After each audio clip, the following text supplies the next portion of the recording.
Hello everyone. After completing the topics of class 8th, 9th and 10th maths curriculum, now we are starting with the questions related to maths and reasoning which are generally asked in various competitive exams. Like your CSET is there, SSCA exams, banking exam, CLAT, whatsoever the competitive exams are there, the type of questions which are generally asked in these type of competitive exams, we will be discussing, we will be learning how to solve these type of questions. Hope these will help you in the preparation for the competitive exams. So let's start. So question number 1 is the number of times the digit 5 will appear while writing the integers from 1 to 1000. मतलब जब हम 1 से लेके 1000 तक के numbers लिखते हैं तो how many times 5 is appearing that we have to find.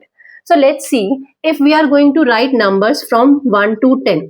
अगर हम 1 से लेके 10 तक नंबर्स लिखेंगे so 5 is coming your one time 5 is coming. If we will be writing from 11 to 20, how many times 5 is coming? It is coming again one time.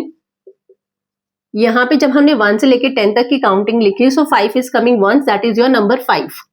When we are writing from 11 to 20, again 5 is coming one time, that is when we are writing 15, so 5 is coming one time. Again अगर हम 21 से लेके 30 तक की counting लिखते हैं so 5 is coming again one time, that is your 25, so 5 is coming your one time. Then again from 31 to 40 if we will be writing 5 is coming one time, that is your 35, so 5 is coming one time. Then from 41 to 50 if we are writing so 5 is coming two times, 5 is coming. We can see over here in 45 also 5 is coming and in 50 also 5 is coming, so 5 is coming two times. When we are writing from 51 to 60 5 is coming 10 times. How it is coming 10 times? See over here we are writing 51, 52, 53, 54. In 55 5 is coming two times, then 56, 57, 58, 59 and 60. So how many times 5 is coming? 1, 2, 3, 4, 5, 6, 7, 8, 9, 10 times 5 is coming. When we are writing from 61 to 70, again 5 is coming one time. If we are writing from 71 to 80, again 5 is coming one time. Here it is your in 65 it is coming one time, here it is in 75 it is coming one time. Then from 81 to 90 when we are writing the counting 5 is coming your one time, that is your 85. Then from 91 to 100 when we are writing the counting again 5 is coming your one time. That means हम जब 1 से लेके 100 तक की counting लिख रहे हैं so how many times 5 is coming? 1, 2, 3, 4, 5, 6, 7, 8, 9, 10 and 10 and 10 20 times. Total 20 times 5 is coming when we are writing counting from 1 to 100. In these numbers your 5 is coming at ones place and your tens place. मतलब जब भी ones place का लिया हमने और tens place पे कितनी बार 5 आ रहा है? 5 is coming your 20 times. Now if it is from 1 to 100 it is coming 20 times. So from 100 to 1000 if we are writing, or we can say from 1 to 1000 if we are writing, so how many times it is going to come? It is going to come 20 into 10, that is your 200 times 5 is going to come at your ones place or your tens place. Because जब भी हम बात कर रहे हैं यहाँ से यहाँ की काउंटिंग की तो जो भी 5 आ रहा है वो या तो ones place पर आ रहा है या फिर वो tens place पर आ रहा है. यानी कि 1 से लेके 100 तक जब हम काउंटिंग लिख रहे हैं तो ones और tens place पे 20 times 5 आ रहा है. जब 1 से लेके 100 तक में it is coming 20 times. So if we will be writing from 1 to 1000, how many times it is going to come? It is going to come 20 into 10, that is your 200 times it is going to come. Now let's see when we are writing your counting from 500 to your 600. In this when we are writing from 500 to 600 5 is coming at 100 place also. Till now तो we have counted the number of times 5 is coming at your ones place and your tens place. But जब हम counting 500 से 600 के बीच में लिखेंगे so 5 will be coming at your hundreds place also. That is your 500, 501, 502, 503 up to 599. So 99 over here and 1 over here, that is your 100 times 5 is coming at your hundreds place. So 5 is at hundreds place. Hundreds place 5 is coming your 100 times. So total how many times 5 is coming in the counting 1 to 1000? When we are writing counting from 1 to 1000, how many times it is coming? 200 plus 100, that is your 300 times 5 will be coming. That means how many number of times the digit 5 will appear while writing the integers from 1 to 1000? It is going to come your 300 times. जो questions हमने यहाँ पे select किए हैं करने के लिए, practice के लिए, वो वही क्वेश्चंस हैं जो अलग अलग कॉम्पिटिटिव एग्जाम्स में पूछे गए हैं. So let's see the second question. That is your a solid cube is painted yellow, blue and black such that opposite faces are of same colour. मतलब एक क्यूब हमने लिया है, उसको हमने 3 कलर से पेंट किया है. One is yellow, one is blue and one is your black. और जो अपोजिट फेसेस है क्यूब के वो सेम कलर के हैं. The cube is then cut into 36 cubes of 2 different sizes such that 32 cubes are small and the other 4 cubes are big. मतलब जो भरा भरा क्यूब था उसको हमने 36 क्यूब्स में डिवाइड किया है और उन 36 क्यूब में से 32 क्यूब्स जो है वो स्मॉल साइज के हैं और जो बाकी के रिमेनिंग 4 क्यूब्स हैं वो बिग साइज के हैं. None of the faces of bigger cube is painted blue.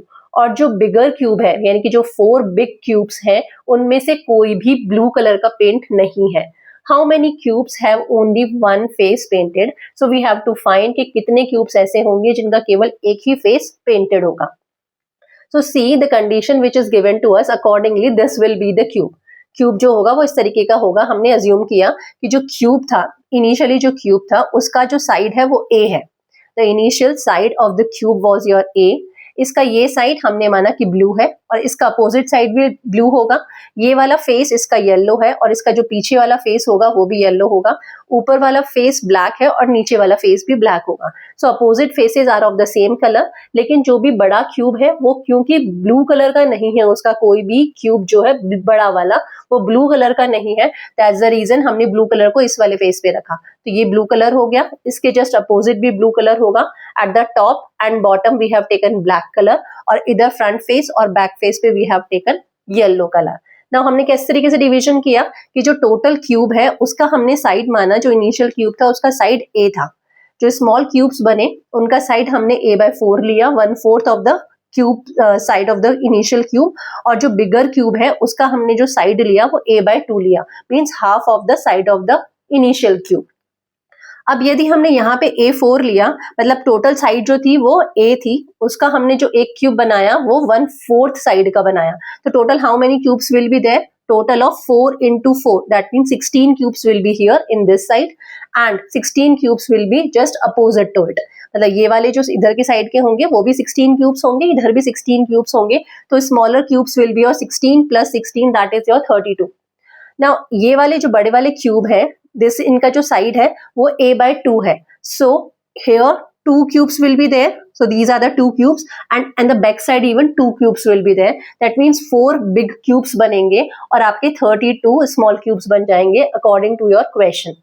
Totally we have taken 36 cubes. Out of these 36 cubes, 32 cubes are small in size and 4 cubes are your big in size. तो initial यदि side A था cube का, so हमने जो small cube बनाया उसका side लिया a/4 और जो bigger वाला क्यूब लिया उसका side लिया a/2.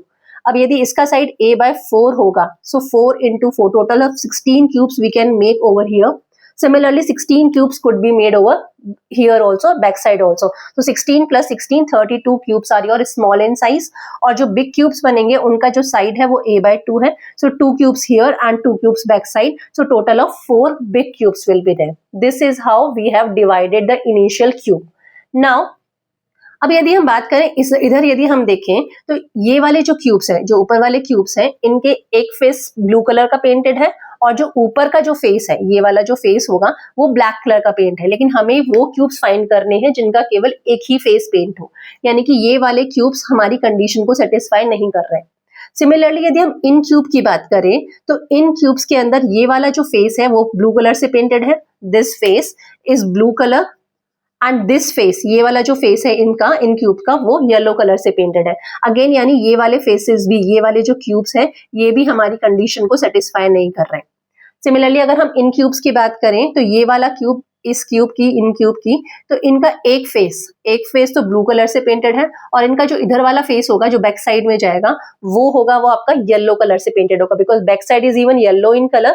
तो इनका एक फेस आपका ब्लू है और एक फेस आपका येलो होगा। So these are even not satisfying our condition. अगर हम इनकी बात करें, इन वाले क्यूब्स की, तो इनका ये वाला फेस तो ब्लू कलर से पेंटेड है और इनका जो नीचे वाला फेस होगा, क्योंकि ऊपर वाली जो सरफेस है वो ब्लैक है तो नीचे वाली भी ब्लैक ही है फेस, तो अगेन इनका जो ये वाला फेस है वो तो ब्लू कलर से पेंटेड है और उनका नीचे वाला जो फेस होगा वो ब्लैक कलर से पेंटेड होगा। यानी कि केवल यही, this is one of the cube, this is one of the cube, this is one of the cube and this is one of the cube, केवल ये ही 4 क्यूब्स ऐसे यहाँ पे हैं जो कि केवल ब्लू कलर से, इनका एक फेस जो होगा वो ब्लू कलर होगा और दूसरे फेस पे कोई भी कलर नहीं होगा। अब यदि हम इनकी बात करें तो अगेन इनका ये वाला फेस तो ब्लू है और ये वाला फेस जो है आपका येलो है, तो ये वाले हमारी कंडीशन को सेटिस्फाई नहीं कर रहे। सिमिलरली अगर इन क्यूब्स की बात करें तो ये क्यूब्स भी ये वाला जो फेस है इनका ये तो येलो है और इनका जो इधर बैक साइड जो फेस जाएगा वो आपका ब्लू कलर का होगा, सो ये कंडीशन को भी सेटिस्फाई नहीं कर रहे। अगर इन दोनों क्यूब्स की बात करें तो इनका ये वाला फेस येलो है और ये वाला जो फेस होगा, इस वाले क्यूब के लिए ये वाला फेस तो ब्लैक होगा और इस क्यूब के लिए जो नीचे वाला फेस होगा वो भी ब्लैक कलर का होगा। So again these cubes are even not satisfying our condition. So अगर हम इस फेस की बात करें so only these 4 are the cubes which is satisfying our condition. Similarly इनके जो बैक साइड वाला फेस है, इसके जस्ट अपोजिट जो फेस है जो अगेन ब्लू कलर का है, उसमें भी ये सेंटर के ये 4 क्यूब्स ऐसे होंगे जिनकी एक ही फेस पेंटेड होगी। So total of 4 plus 4, that means 8 cubes will be there whose only one face will be painted. Rest all बाकी सारे क्यूब की बात करें तो उनके दो फेसेस पेंटेड होंगे, क्योंकि उनका एक जो फेस होगा वो एक कलर से पेंटेड है। जैसे इधर बात करें तो ये ब्लू कलर है तो इधर की तरफ वाले का फेस जो है वो ब्लैक कलर है।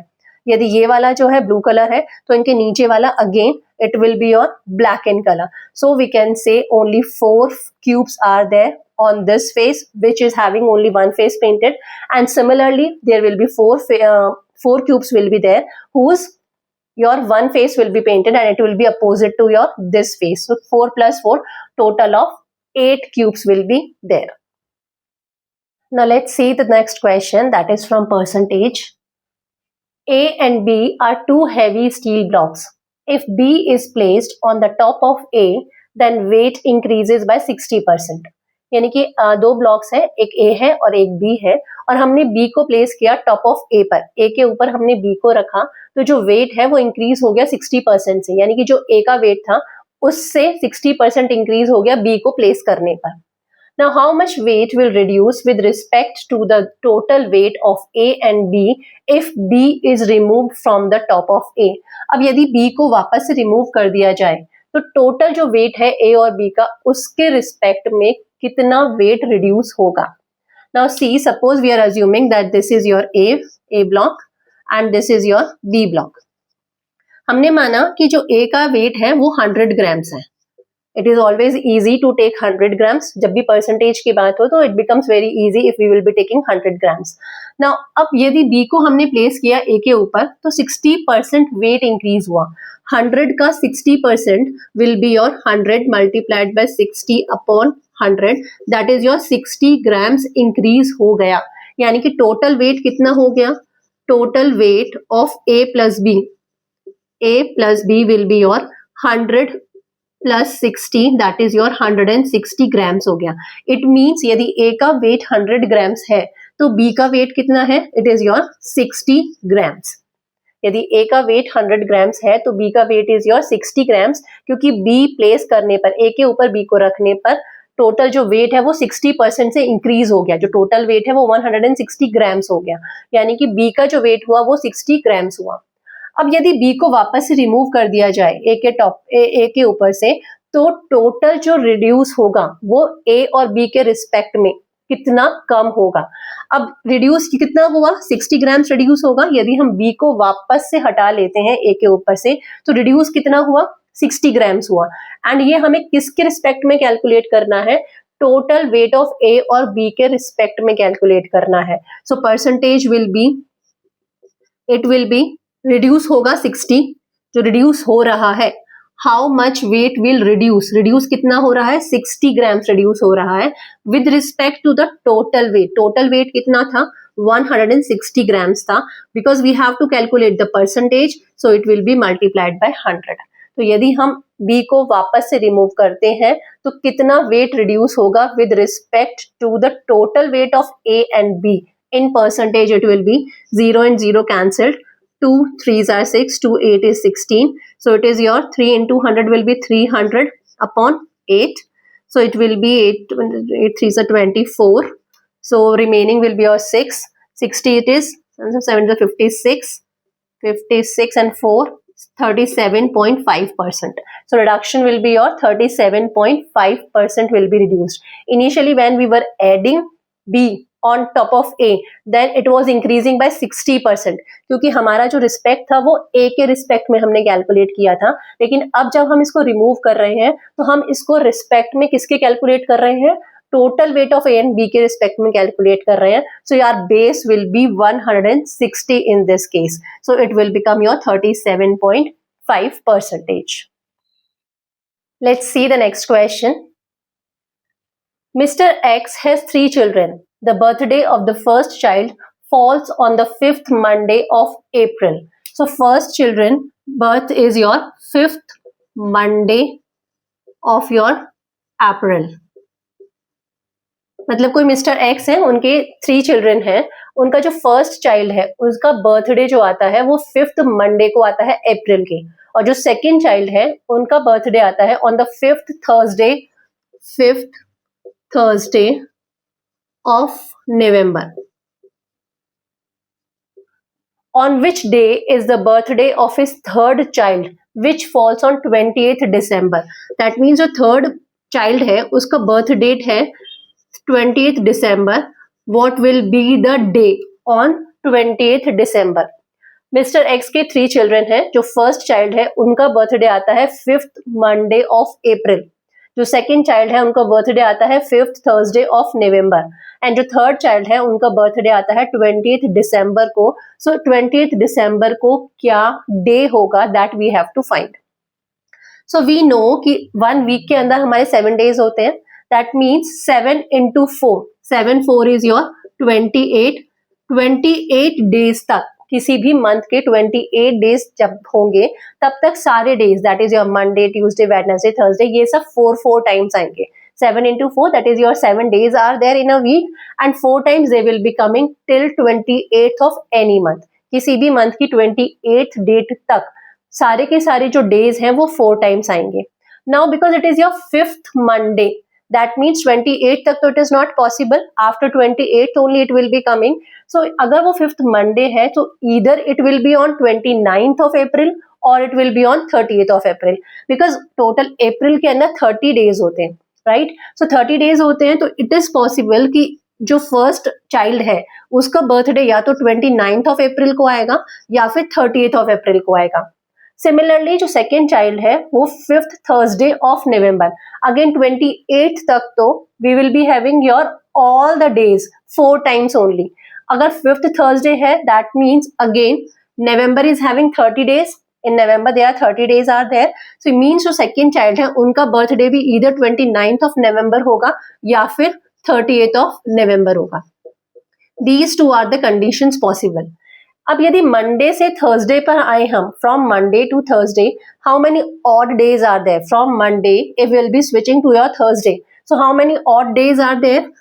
Odd days will be your 3 days will be there. 3 odd days will be there. First child के बर्थ से सेकेंड चाइल्ड के बर्थ में जो आपका ऑड डेज है, क्योंकि मंडे से it is switch to your Thursday, that means number of odd days is your 3, right? Now suppose we are assuming कि जो फर्स्ट चाइल्ड है उसका बर्थडे आ रहा है 29th अप्रैल को. हमने अज्यूम कर लिया कि जो फर्स्ट चाइल्ड है उसका बर्थडे है 29th अप्रैल को. अगर 29th अप्रैल को है और हम ये माने कि अगर 29th ऑफ इधर सेकेंड चाइल्ड का हम बर्थडे मान लें कि आपका it is on 29th of November, so how many days will be there from 29th April to 29th November. So from 29 because 29 तो को बर्थडे हुआ तो 31 हम काउंट करेंगे 30th अप्रैल का. फिर अप्रैल के बाद it will be your may will be having your 31 days, in June 30 days, July 31 days, August, September, October, in November we are assuming it is 29. November में हम 29th यदि अज्यूम करते हैं तो it will be your 29, right. So how many total number of days will be there from 29th April to 29th of November? So 29 plus 1, these two will become your 30. This is 30, 30. So these three will become your 30, 30, 30, 90. It will be your 90. Then 31, 31, 31, 31, 3, 4, 12, 124 it will be. Sum of these four will be 124. Total will be 4, 9 to 11, 214 days will be there. Now 214 days are there. If we will divide this 214 by 7, then we will be getting number of odd days. So अगर हमने 214 को 7 से divide किया, so we are getting 7 3s are 21, right? So it is 4 will be the remainder. Remainder will be your 4, because if we will be multiplying 7 by 30, 3 7 is 21, 210, and if we will be subtracting 214 and 210, there will be 4 odd days. अगर पूरे हम weeks निकाल लें तो हम देख लेंगे कि 30 कंप्लीट वीक्स निकलते हैं 214 डेज में से. अब 210 डेज का तो हमारे पास 30 कंप्लीट वीक्स हो गया, लेकिन 30 कंप्लीट वीक्स होने के बाद भी because number of days is 214, that means 4 days are remaining. लेकिन हमारे पास नंबर ऑफ ऑड डेज तो केवल 3 ही थे, तो यानी कि इट इज नॉट पॉसिबल. अगर हम 29th की जगह 30th अप्रैल भी 30th of November, it is your 30th of November यदि अज्यूम करें, in that case your number of days will increase by 1. Means ये जो 4 है आपका odd days, it will increase by 1, it will become your 5. So that is not possible. That means it is clear that birthday of first child is not your 29th of April. That means first child birthday is your 30th of April. It is the final first thing, it is confirmed that first child birth date will be your 30th of April. अब हमने 30th of April से number of days count किए, so we will be removing this one because this is your 30th of April we had taken. Now after April it is your May, it is June, July, August, September, October. Again we are taking it to be 29 only. 29th of November only we are considering. So total number of days will be your 213 instead of 214, it will be your 213. Now it will be, right? अब 213 total days हुए from 30th April to 29th of November. So how many days are there? 213. Now if we will divide it by 7, how many complete weeks will be there? 30 complete weeks will be there. That means 210 days के अंदर आपके 30 complete weeks हो गए. So how many odd days are there? So from 213 we will be subtracting your 210. That means 3 odd days are there, and it is satisfying our condition that there were 3 odd days between first childbirth and second childbirth. 3 odd days were there. So हमारी condition satisfy हो गई, यानी कि हमें confirm हो गया कि first child का birth was on 30th of April and second child's birth date was your 30th of November. Sorry, 29th of November. It is your 29th of November. These two is finalized because number of odd days हमारे clear हो गए, confirm हो गए. Initially it was 3 days and from our calculation even it is your 3 days only.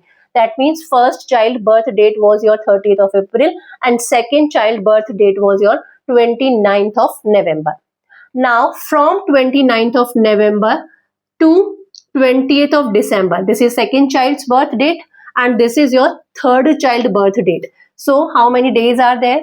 So 29th November के बाद we will be calculating 30th of November, so 1 day, and it is your 20th of December, that means 20 days. 20th of December means after November it is your December only. So 1 day हमने ले लिया 30th of November का और 20 days ले लिया हमने 20th of December का. So total will be your 21 days. Total कितना गैप है सेकेंड और थर्ड बेबी यहाँ पे 1 + 20 दैट इज योर 21 डेज का. अब 21 डेज में how many odd days are there? If we will be dividing 21 by 7, 3 7 is 21, your remainder will be your 0. Remainder is your 0 over here. That means 21 will be completed in your 3 complete weeks will be there. Number of odd days, that means remainder is your 0. Number of odd days is your 0.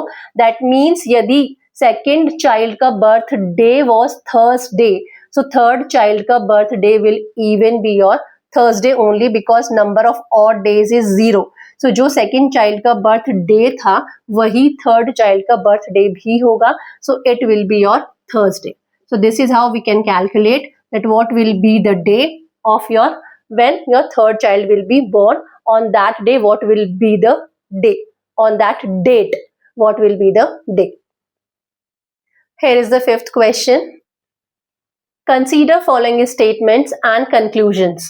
Statements are: some rats are cats, some cats are dogs, and no dog is a cow. So what we can conclude from it? Pehle, first of all, we'll be making the Venn diagram of it.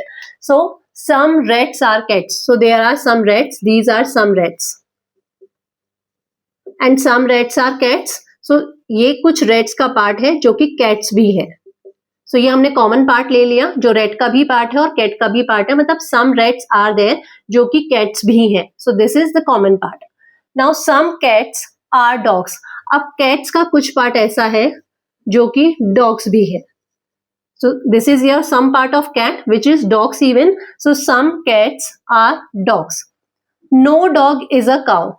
That means if these are dogs and these are cows, so there is no dog which is a cow. So nothing is common in your dogs and cows. There is no common part. इन दोनों में कुछ भी common part नहीं है. They are apart. Now what we can conclude from it? No cow is a cat. Now see, cow is we are taken over here. तो cow could be your here also because dog नहीं होना चाहिए. Cow should not be your and means your no dog is a cow. It is a condition. But your cow could be here also. So we cannot say that no cow is a cat because this cow could be here also. Then also dog और cow के अंदर कुछ भी common नहीं होता. So we cannot conclude it from whatsoever is given to us. No dog is a rat.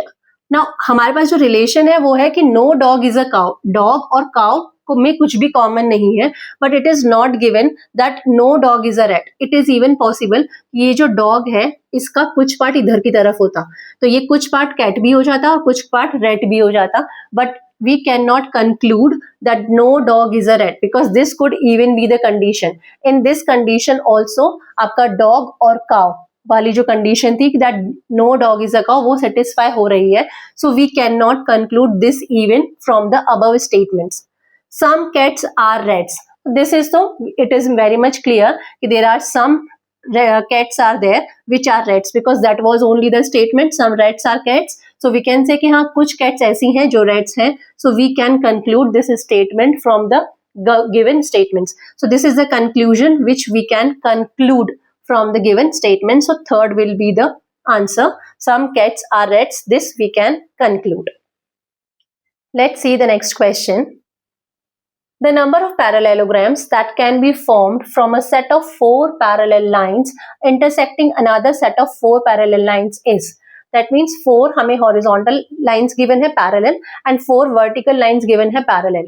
अगर हम इनसे parallelograms बनाए तो कितने parallelograms बन सकते हैं यदि ये lines intersect करें. 4 parallel vertical lines are there and 4 parallel horizontal lines are there. अगर इनसे हम parallelograms बनाए intersection से, so how many parallelograms can be formed? So we know कि हमें जब भी parallelogram बनाना होता है तो 2 horizontal lines चाहिए होती हैं हमें और 2 vertical lines चाहिए होती हैं. For parallelogram, this is a parallelogram in which there are 2 sets of parallel lines. These 2 are the parallel lines and these 2 are the parallel lines. यानी कि कोई भी parallelogram बनाने के लिए हमें 2 parallel horizontal lines चाहिए और 2 parallel हमें vertical lines चाहिए. अब हमारे पास 4 parallel lines horizontal है और 4 parallel lines आपकी vertical है. So we know whenever we want to select from a big group, अगर कोई बड़ा ग्रुप हमें गिवन है उसमें से हमें कुछ छोटा नंबर कुछ लिमिटेड नंबर हमें सिलेक्ट करना है जहां पे ऑर्डर मैटर नहीं करता कि इन स्पेसिफिक ऑर्डर के अंदर ही हमें सिलेक्शन चाहिए, वहां पे हम क्या यूज करते हैं, कॉम्बिनेशन यूज करते हैं. we use combination. And what is the formula for finding combination? NCR is your factorial of n over factorial of r minus multiplied by factorial of n minus r। अगर total हमारे पास n items हैं, उन n items में से हमें r item select करके कुछ भी काम करना है, कुछ भी फॉर्म करना है, सो हमारे सिलेक्शन के कितने तरीके हो सकते हैं? It will B NCR। हम कॉम्बिनेशन तब यूज करते हैं, combination over here C is represented by combination, जब हमारा सिलेक्शन का ऑर्डर मैटर नहीं करता। हम किसी भी लाइन को ऊपर, किसी भी लाइन को नीचे ले सकते हैं। जब हमारा ऑर्डर मैटर करता है तब हम परम्यूटेशन यूज करते हैं, बट यहाँ पे क्योंकि हमारा सिलेक्शन का ऑर्डर मैटर नहीं कर रहा है, so we will be using combination. So out of n we have to select any r। So formula for this will be factorial of n divided by factorial of r multiplied by factorial of n minus r. Now what factorial is? See, agar factorial of 5 I am saying, that means starting with 5 multiplied by 4 multiplied by 3 multiplied by 2 multiplied by 1 will be the value of factorial of 5. If I am talking about factorial of 3, that means its value will be 3 multiplied by 2 multiplied by 1. This is the value of your factorial. Now we are having 4 lines, 4 parallel lines we are having, और उसमें से हमें 2 को select करना है, यानी कि n is 4 over here and r is 2 over here. Out of 4 lines we have to select 2 for making a parallelogram. This is the case for your horizontal lines even and for your vertical lines even. So your total number of possibilities, or you can say total number of parallelograms that could be formed will be 4C2 multiplied by your 4C2. That means this is the way, number of ways by which we can select your horizontal lines. This is a number of ways by which we can select your vertical lines. तो because horizontal line भी हमारे पास 4 है, उनमें से हमें 2 select करनी है, vertical lines भी हमारे पास 4 है, उनमें से हमें any 2 select करनी है, और हमारा order matter नहीं कर रहा है, so number of parallelograms formed will be your 4C2 multiplied by your 4C2. That means value of this NCR is factorial of n over factorial of r multiplied by factorial of n minus r. So it will be 4C2 will be factorial of 4 divided by factorial of 2 multiplied by factorial of 4 minus 2. So it will be factorial of 4 divided by factorial of 2 multiplied by 4 minus 2 is your 2 factorial of 2. Value of factorial of 4 is 4 multiplied by 3 multiplied by 2 multiplied by 1. Value of factorial of 2 is 2 multiplied by 1. Factorial of 2 is 2 multiplied by 1.